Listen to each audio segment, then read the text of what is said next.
আজকে দুপুরে কাচ্চি ডাইন থেকে কাচ্চি বিরিয়ানি আইনা খাইলাম।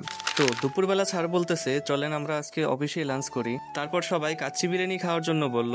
যেহেতু সবার কাচ্চি বিরিয়ানি খাওয়ার জন্য ইচ্ছা হয়েছে, তাই আমরা চলে যাচ্ছি এখন কাচ্চি ডাইনে কাচ্চি বিরিয়ানি আনতে। তারপর আমরা লিফটে উঠে গেলাম, আর তারপর লিফট থেকে বের হয়ে চলে আসলাম কাচ্চি ডাইনের পল্লী বিদ্যুৎ ব্রাঞ্চে। আর এই কাচ্চি ডাইনের এতগুলো ব্রাঞ্চ দেখে আমি তো অবাক হয়ে গেছিলাম। এখানে প্রায় 45টার মতো ব্রাঞ্চ আছে। আর তারপর আমরা কাচ্চি ডাইনের ভিতরে চলে আসলাম, আর এই ভিতরে ডেকোরেশন দেখে আমার সেই ভালো লাগছে।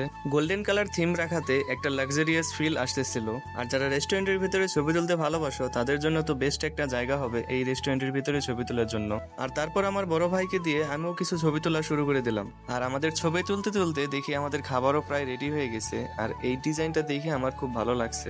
আমাদের বিরিয়ানিগুলো রেডি হয়ে গেছে আর আমরা পেমেন্ট করে দিছি। আমাদের অফিসে মোট 7 জন লোক, তাই 7টা বিরিয়ানি অর্ডার করছিলাম।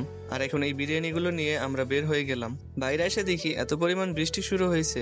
যাওয়ার সময় বৃষ্টির কোনো নামগন্ধই ছিল না, আর এখন দেখো কি পরিমাণ বৃষ্টি শুরু হয়েছে। তো এই বৃষ্টির মধ্যে মার্কেটের ভিতর দিয়ে আমরা এই দোকানটাতে চলে আসলাম কোক কেনার জন্য। কোক কেনা শেষে এখন ভাবতেছি কিভাবে যাওয়া যায়। আর তারপর হালকা একটু ভিজে মার্কেটের ভিতর দিয়ে চলে আসলাম আমাদের অফিসের সামনে।